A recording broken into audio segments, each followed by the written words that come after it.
One of the hardest transitions any man's going to face in his life is taking off the uniform and stepping back into civilian life. And for many veterans, the battlefield isn't the hardest part. It's truly what comes after. And so the loss of identity, the endless red tape, and the feeling of being forgotten by the very system that they swore to defend. So imagine you're serving your country only to come home and fight for the benefits you've earned, sometimes for years. And while you wait, the weight of invisibility, wounds from the PTSD, the depression, chronic pain, and pressing down even harder upon an enemy that we have not yet faced in our combat. But here's the truth. You're not only forgotten, you are not alone. Because today we're going to talk about the brokenness of the system that we live in, and the resilience of so many veterans, and the fight to reclaim their dignity, their confidence, and their purpose. And so if you're a veteran or you are one yourself, I think this episode might be a great one for you to listen to. So make sure you smash that like button, hit subscribe, and let's share this conversation, because you never know who might need the encouragement we're about to unpack today. And so with that, let's get on with today's episode. The average man today is sleepwalking through life, many never reaching their true potential, let alone ever crossing the finish line to living a purposeful life. Yet, the hunger still exists, albeit buried amidst his cluttered mind, misguided beliefs, and values that no longer serve him. It's time to align yourself for greatness. It's time to become a revolutionary man. Stay strong, my brother.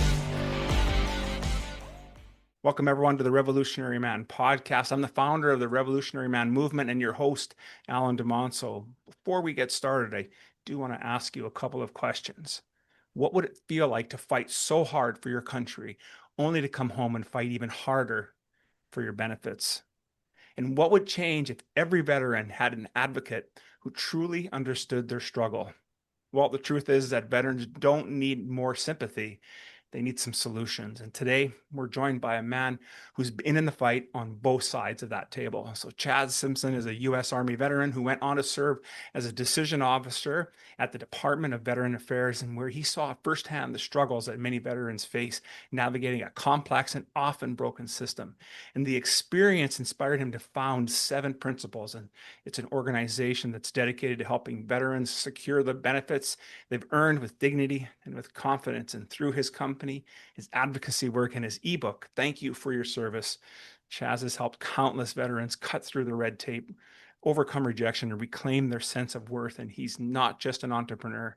He's a warrior for veterans' rights, a voice for the voiceless, and a leader determined to ensure that no veteran is left behind. Chas, welcome to the show, my friend. So looking Thank forward to you. our conversation. Thank you. Likewise. Right on. We talk about in this podcast about all of us being on a hero's quest, and has such a great one to talk about here today. So I'd like you to take us back to that time during your time in the Army, where there may have been some defining moments that helped shape your identity and become the man you are today in this work that you're doing. So let's talk about that.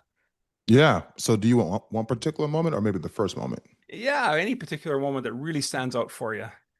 I would say the one that stand out the most would be my first unit in Germany. I think for many service members, and particularly I'll say soldiers, being a little biased here towards the Army because I served in the Army. I would say most soldiers, when it's their first duty station, they're just leaving home, especially me. I had just turned 20 years old. It's exhilarating. It's also very nerve-wracking. You're anxious, you're nervous, you're happy, you're excited, and you're sad. There's so many different emotions you're going through.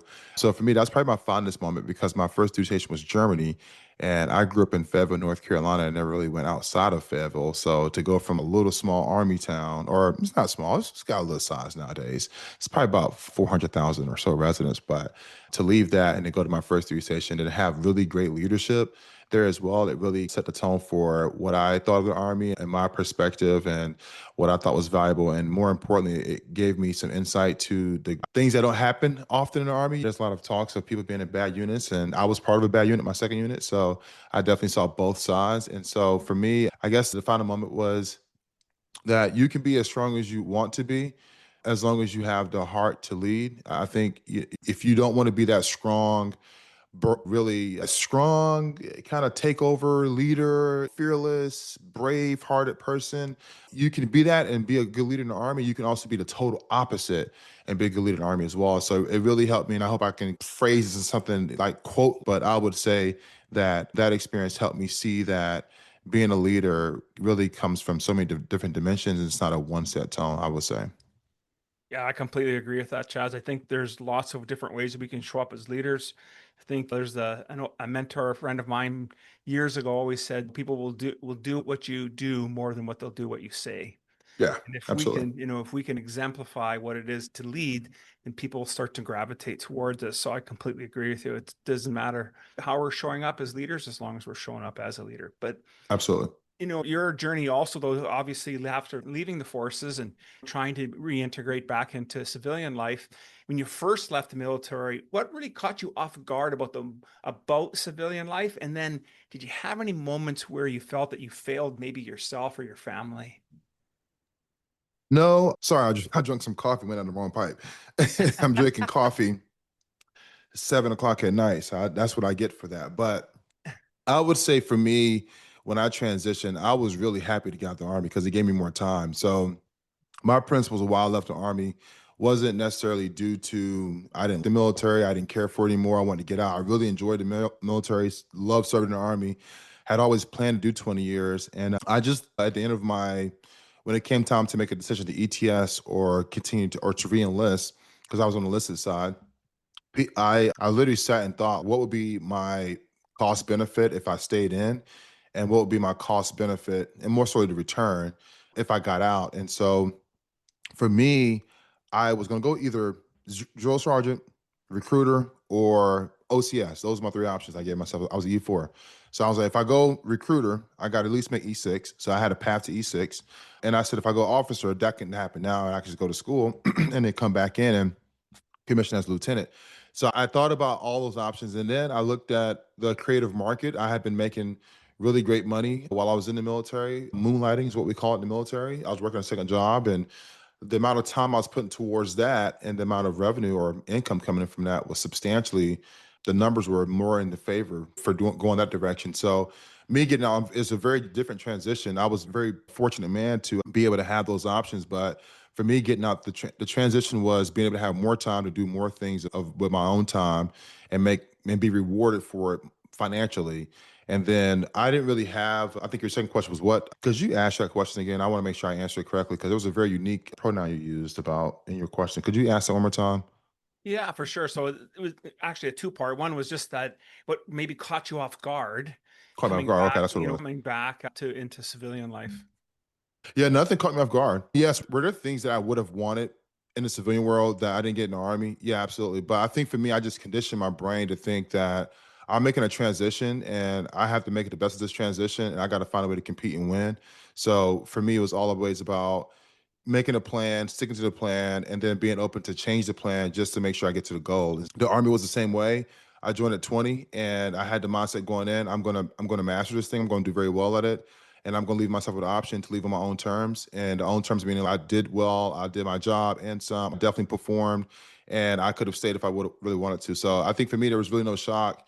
But it also goes back to my upbringing as a kid and also goes back to the things that I was experiencing when I was 12, 13, 14, 15. I probably had a really different life. I'm sure everybody has a different life, but mine was different than others.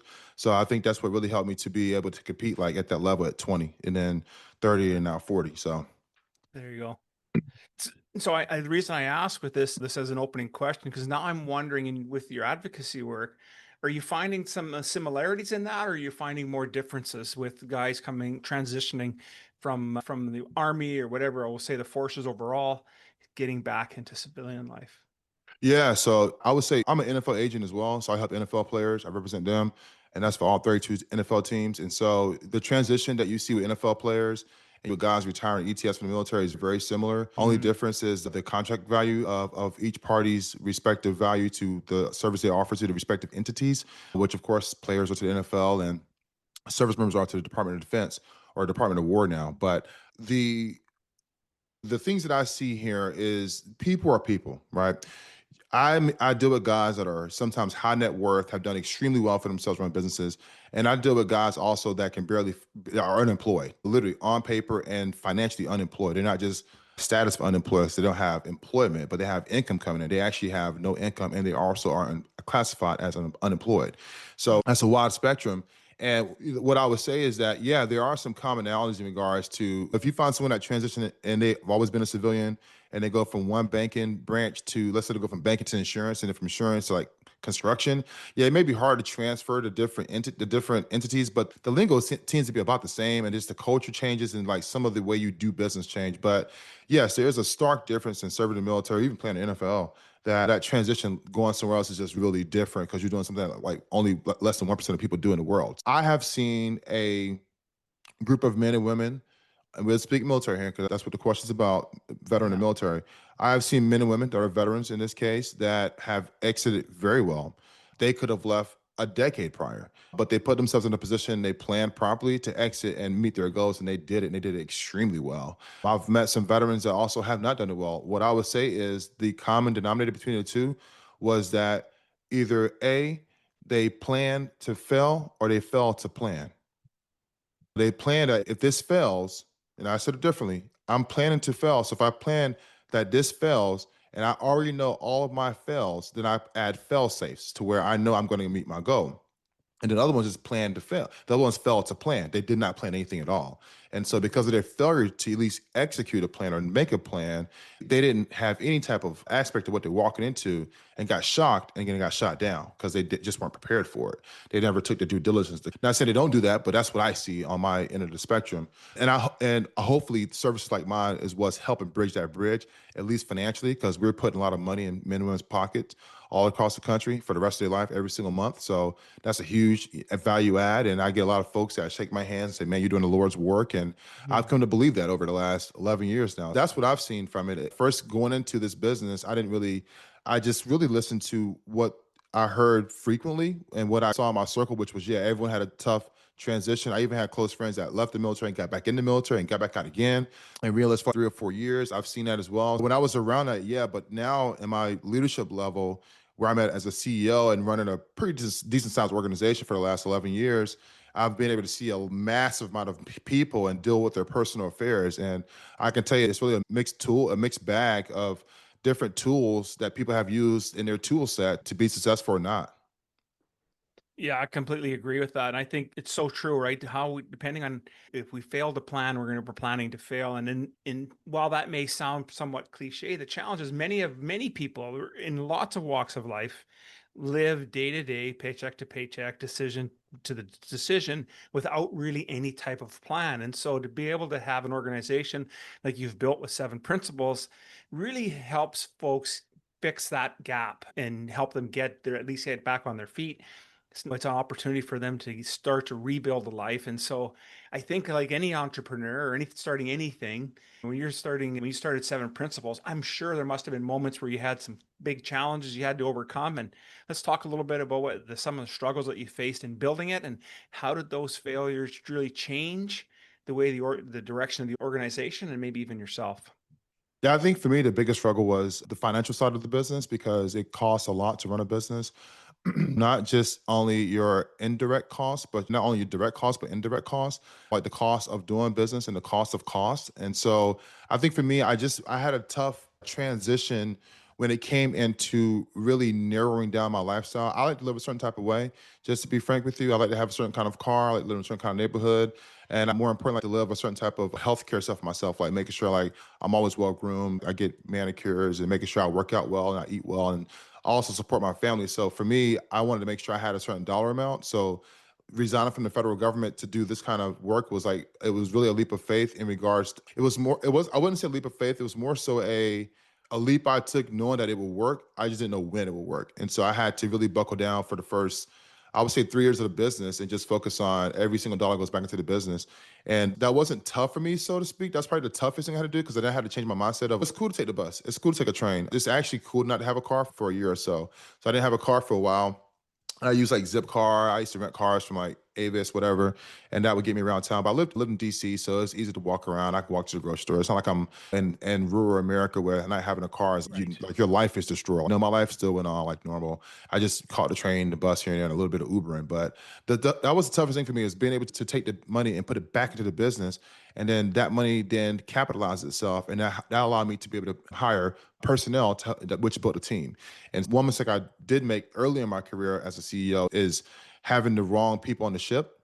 Mm. There's a thing of saying you want to hire slow and fire fast. Like you should be fast to fire. And I've never, even to this day, I'm not really fast to fire. I'm quicker to fire nowadays, but I wouldn't say I'm fast to fire like most organizations probably run or actually do run. I do like to give a little bit of grace until it's okay. Now it's hurting the team, so now you must go. But I think for me, that was one of the mistakes I made early on, is not having the right people on the team and not having good team structure, not only contractually, but also butts and seats of who's actually serving our veterans. And really just focusing on giving a really good high QA product. We want folks, when they come to our organization, understand they're getting quality. And that's always been the position since day one. And I think just keeping true to that and making sure we have people around us that believed in that and actually executed it is what's helped the business grow to now 11 years. But that would probably been my struggles with the very early foundational days of taking a lot of financial risk. And we're talking quite a bit of capital here that I could have just otherwise kept in retirement and worked in the feds and have an amazing life, still making great money and still serving Americans. But I ended up going this route, and I couldn't say no to it because there were so many folks asking for my help, and I couldn't tell veterans no. And so I figured I'm gonna figure this out for them, and I'm gonna take a hit on the chin. And if it doesn't work for me the first 2 years, I'll just go back to the federal government. And I actually did apply, thinking about it, I did apply for a couple of jobs in the feds when I was like a year and a half, 2 years. It's like, ooh, man, this is brutal financially. So I actually did apply, and I got interviews, and I ended up turning on the interviews because I know I'm gonna go in and get the jobs. I'm just gonna turn on an interview and just keep sticking to it. But yeah, it was just those little moments, which I'm glad we brought it up because I haven't thought about it in actually almost 11, 12 years. But it was those little moments that were like, ah, man, I really love running this business. I like helping people, and I'm solving a big issue. And I worked the first year for free, by the way, just FYI. That's why I was so financially tough. I didn't charge a dime. I wanted to see if the market would want what I had to offer, and I wanted to also see if there was actually that much of a need. And sure enough, it was. You know what I really like about what you're saying? I love lots of stuff of what you just said there, Chaz, but the idea of the resilience on that gut check moment when, you're having to make these decisions. And I'm smiling and I'm chuckling along with you because I have those same days, with the men's work that I do here. And it's just maybe I should just get a different job and do Mm, something else. And then I just get sucked back in because I'll get the email or I'll get the call. mm. And you just know there's something that's just driving you forward, that this is what you were meant to do. If you have enough faith and just keep plugging away, things ultimately work out. And I really appreciated you telling us that story, because I think sometimes we forget all the work that has taken you taken any of us to get to where we are today. And there's still so much more to do. And if you don't have strong purpose behind it, it's going to suffer and it's going to fail. And so kudos to you, brother, for hanging in there and really driving through. Yeah, absolutely. Yeah. Tell me more about your business. You say you're helping men when men call. I'm not 100% aware, but I'd like to know some more context around that. Yeah, for sure. So we run men's group up here. Our group is called Band of Brothers. We're a men's group. I focus specifically on entrepreneur men who are having challenges or disconnected with their families and their children. Those are some of the things that I lived through. Hopefully, we get to a point where they're not on at divorce court or at the lawyer. Mm, Sometimes that happens. mm, Idea is to mm-hmm. help them reclaim purpose and meaning, more so than outside of the career. And as men, Okay. as we're so driven to Yeah. provide for our families, that we forget that we take that one of the most important thing in our life for granted, and that is taking care of our family and being there when our parents want us to be there. And when we've had a couple of juggling incidents here. I know you had a personal thing to take care of, and it warmed my heart to hear that, hey, we got to reschedule because you need to take care of something at home. Yeah. That Yeah. that Thank you just for really that. resonates with me, that there's a man with actual purpose and has direction and knows what's more important in life. And Oh, yeah. a Yeah. lot of You're guys right don't about have that. that. A lot of Oh, guys don't have that. you're right. Unfortunately, yeah. I was actually talking. I was on a podcast, I think yesterday, before yesterday, and they asked about one of my favorite books. And I said, "The Psychology of Money." Like I've come very tuned with myself and what I feel is best for me and my family in regards to like how much I put out what I do. And that book just really resonated with me. And I think it should resonate with a lot of men or just people in period, not just men, but people in period. But it should resonate that as men, since we're talking about men, we do carry a big burden in regards to making sure things run smoothly and they with whether people see it or not. And being able to understand like how much is enough. And it's when it comes down to money, because obviously the more work you do, you can make more money unless Yeah. you run it really smart, and then you don't have to do a lot of work, but you still are occupied somewhere else. And so when Yeah. enough's enough, I mean, I like the work that you're doing. I've actually considered doing something like that myself down here in Houston, but I know I can't commit to it. I know it's going to be great if I do it because I do have a lot to offer and God has just blessed me tremendously. But Yeah. I know if I do it, I can't commit to it consistently. If I can't do it consistently, I'm not going to do it. But I Yeah. think men are a demographic, or we are a demographic where we've been forgotten in a lot of ways. And to Mhm. have someone in your corner is definitely much needed. So kudos what you're doing. Cheers to that. Yeah. Thank you so much, my friend. Now, Yeah. I mentioned in the intro you wrote a book, an ebook here, and Yeah. in this book you lay out a bunch of the biggest pitfalls that veterans face trying to get their disability claim. So when you think about that, what are the most devastating things for men when they're in their transition and in trying to get back on their feet? Having pride. Yeah, pride's gonna kill you. Mm, Yeah, I meet so many men, particularly men. Women don't do this. Women will tell you straight up what's going on. I've had women tell me a little too much about what's going on with themselves from a medical standpoint. But men will have pride, man. I will literally look at a guy's file, and I'm only saying guy because it's 99% men that do this. I will look at a man's file, look at all the evidence, see clearly what's going on, tell him what's going on and how to articulate it. He'll get in front of a doctor and it goes south. He won't even say much, especially if it's a woman doctor, which unfortunately that's just the nature of it. Sometimes women veterans get male doctors and male veterans get women doctors. This is what the nature of the spinning the mill, if you will. But yeah, man, pride. Not being able, not either A, want to talk about it or not being in a position mentally to talk about it, which to me says we probably need to have some type of other help because it costs them money. It hits their pockets directly. Well, actually indirectly. It's just a loss of future possible compensation, but it's an indirect hit. They don't, I guess if you don't never have it, you never miss it. That's some of their philosophies. But my point is that if it was mine, I missed it, then I left something on the table that would have changed my situation. yeah. And pride hits us everywhere. Just going back to some of the work that we're doing, pride is one of those things, right? I don't know I don't know how to talk to my wife, so I won't because I have too much pride to go and learn how to do that. Hmm. So I won't lean into learning a new skill. And because I'm afraid, because we could go out and handle stuff elsewhere in the business world, and you deal with NFL players, and they're dealing with some guy across the line that wants to take his head off and yet can't come home and talk to his wife. Yeah, And that's that's the so reality. and that's reality, and that's because we don't know how to do that, and so we have all this pride and we just choose to shrink. And so we need people such as yourself and your organization, Seven Principles, to help men get outside of this box that we put ourselves into so that we can become much better. And so when I think about all these people that you've sat across and you've seen and heard countless stories, but can you share out a story where the system really failed a vet and how that shaped your fight for how you built your organization? Yeah, that's a great question. I had my first case I ever touched in my federal career when I was at the VA. It was 2012, I think that was the year, or maybe 2013, one of them years. But it was my first case. It was an appeal matter. And back in those days, we were just getting into having everything digitized. It was in the middle of a transition. And I had a paper file, and I'm 6'4" and some change. So let's call it 6'4". That doc came up to my waistline. That's how tall the file was. It's all paper. So I had to go through all of it with a thumber. I think I spent like 2 weeks on that case, maybe almost a month. Yeah, I probably spent like a month on that matter. But it was my first case, and the veteran that I was working on was a Vietnam veteran. He had passed away. It was his matter. And the continuation of the case was then the wife's matter. Then the wife passed away. Next of kin picked it up, and we had no way to contact next of kin. They were just did a few things and then disappeared off the face of the earth. It's like they never was seen again. And couldn't get in touch with them, sent them a number of letters and correspondence from their last known address, all kinds of stuff. But that veteran had been denied for a number of times. And I wouldn't phrase it as the system screwed him over. And I'm probably paraphrasing what you said. I'm sorry if I am. I'm not That's trying to okay. misskew your words, but I would say that a person in the system made the wrong decision and they made their own decision because of a number of factors, but they didn't. If the process was, if the veteran was, if it's my belief that if the veteran was able to communicate over the phone and have a teleconference and been able to communicate what he was trying to say, I think he would have won his case. The way he articulated things in a document and the way the CFR is written caused it to where the adjudicator couldn't make the proper decision at that time. And this is going back decades, right? And then laws changed, things got better. The communication with veterans got digital and much more cohesive versus snail mail.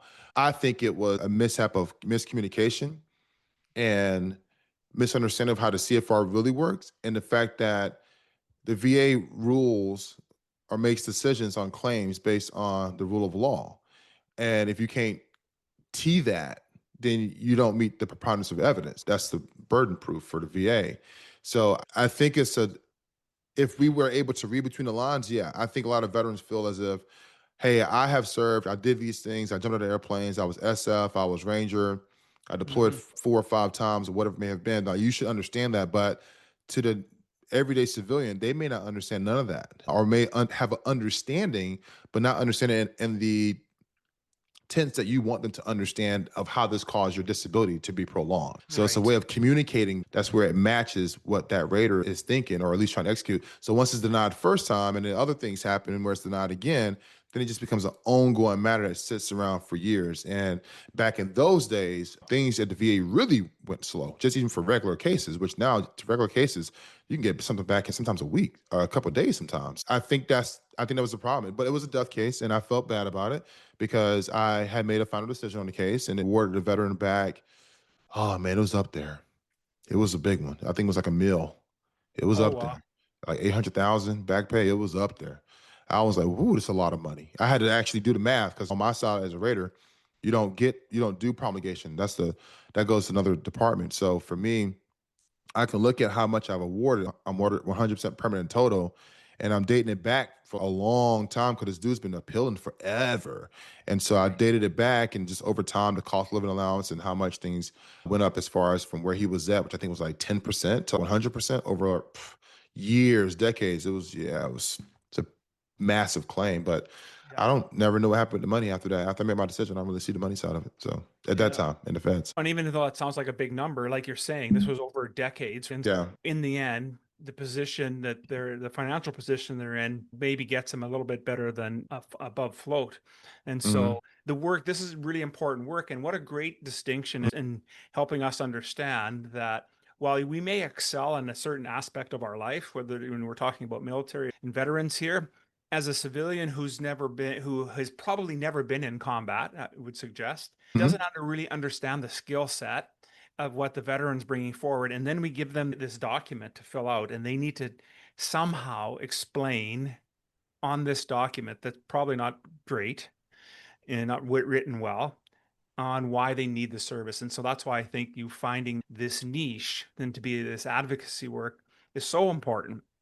And because there's so many veterans that are caught in that place. And so I like that you found this piece. And I talked in the intro as well about a lot of your work is around helping them find dignity and confidence and purpose as part of their healing journey. So it's a big task. So why do you think that is so critical for veterans beyond just getting their benefits to be able to reclaim that part of their life as well? Yeah, I think honestly, it's more so because they've earned the money and they also have put up the risk to get their reward in a sense. I think that's one part of it. I guess if you can rephrase the question just a little bit so I can give you just a little bit more context. Sure. Yeah, so I was thinking about how more than just the benefits, the money is great and they need to Yeah. they need to take care of them financially. But on top of that as well, just being able to reclaim their dignity and confidence and maybe even give them a new sense of purpose. Why is that also so important with this work that you're doing? I don't know if I can speak directly to if it gives them more purpose or stuff like that. One thing I can say is that a lot of our clients feel as if they've been treated justly. And then unfortunately, we don't win 100% of cases. So we do have a few losses here and there. And so we do get clients who are like, man, the VA don't give a damn about me. Excuse my French, it's kind of what they say. They say even more vulgar things than that, but you kind of get the gist where that's going. We do get some guys that and gals that are like, hey, they feel like they've been served fairly. They feel like they've been finally justified and vindicated in some sense. And then you get some guys who are like, man, I knew this wasn't gonna work for me. But we at least tell them the truth. So I don't know if I can really speak to like newfound purpose because we're really focused on proving their case and taking care of them from a financial standpoint, making sure they get paid what they're supposed to get paid. So we don't really get too deep into the purpose side, but we do fulfill a huge need for sure. Because now they are, I can't speak to purpose, but what I can speak to is that a lot of guys are pretty happy, and gals, of course, I'm saying guys in general. But a lot of our clients are very happy about what they have been able to do with the money they have now that they've been fighting for sometimes decades. And they also, you can see a general boost in their, I guess, in their behavior in regards to Mhm. like how they communicate with us because we don't really track our clients outside of just what they need from us and us fulfilling their need. So like how they communicate with us and how they email us and sometimes how they review us as well, like on Google. That's the only Yeah. way we really see, okay, this could allude to like them having more perfect purpose. But quite frankly, typically the generalization is that I feel like they've been treated a better or fair hand. And then Right. some of those that get denied, they also feel that way too. But we do have a cohort that are like, nah, the VA is screwing me over and you guys were no help. Screw the whole process. Yeah, absolutely. Yeah, I can totally see that just being able to see that somebody's actually listened to them, Yeah. regardless of the outcome of the case, helps do bring, I would suggest, bring some confidence and some Yeah. dignity for them because they may have felt that the VA's just ignored them and they've served the country and nothing has happened. So Oh yeah, for sure. it's pretty important, right? You Yeah, know, for sure. I'm sure throughout your journey, you mentioned Psychology of Money is a really impactful book for you. So I'm not going to ask you about books, but I'm going to ask you about maybe there was a mentor or there was something, maybe even a passage in the book, but something that somebody has said or you've heard that has been, you would say, I would ask is maybe the best piece of advice or a really profound piece of advice that's still serving you today. And what would that be? Yeah, I wouldn't say advice. I think for me, I read a lot and I look at a lot of stuff and I take in a lot of information. I speak a lot too. So it's never really advice, but it's more so experiences I've had.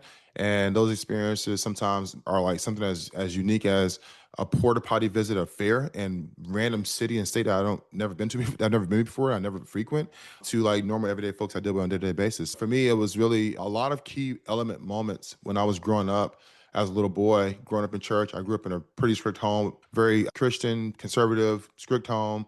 My parents really focused on me, made me focus on God, Mm. sports, and just being a really good neighbor, being a good person. Around that, I was around a lot of good men and women growing up, especially at our church. And so I had a chance to really learn a lot of great experiences, like from like attention to detail to how to actually address other men, how to shake someone's hand. I learned that at 4, 5. I'm teaching kids that now at 14, 15. So you just think about the difference. But I think for me, it was just a lot of experience that I've had over the years that really, it was never any real one particular piece of advice, but it was more so like the culmination of all these experiences that really made me move the way I move, if you will. Yeah, absolutely. That's great that you've been able to put all those together and really does end up by shaping who we are. Man, I've really enjoyed our conversation here today, Yeah, Chad. likewise. Yeah. But I'm just wondering if there was something that we haven't had an opportunity to touch on, what would be a lasting thing we want to give our listeners for today? I would say live every day with purpose. That's my thing.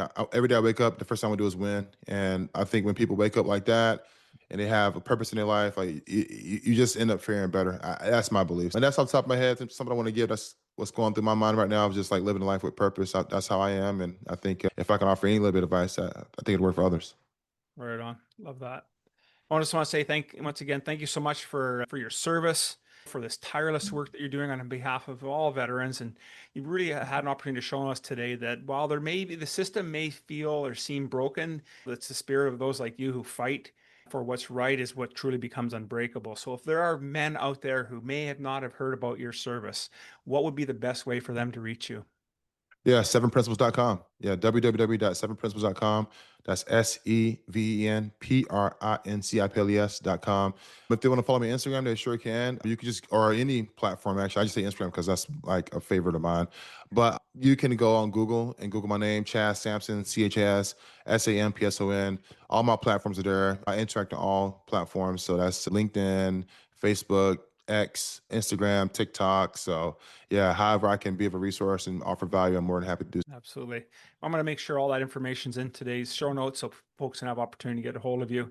And so if you ever want to connect with Chas and learn more about his work, you can even grab a copy of his ebook, Thank You for Your Service, and just go to visit 7principles.com. That's where he's got the ebook. It's a powerful resource for any veteran who's trying to navigate the claims process and searching for hope in the midst of his struggle. As we close today's episode, I just want to challenge you with this one thing. Are you living your life as though you're in your best days that are today, or are they actually behind you?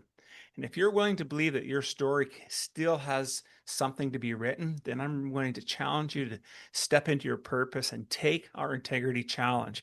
It's a free gift for us to you. It's an opportunity for you to get started, to live with intention, to live with integrity. So let's get started now. And so thank you so much, Chas, for being on the show. I really enjoyed today's conversation. Thank you. My pleasure.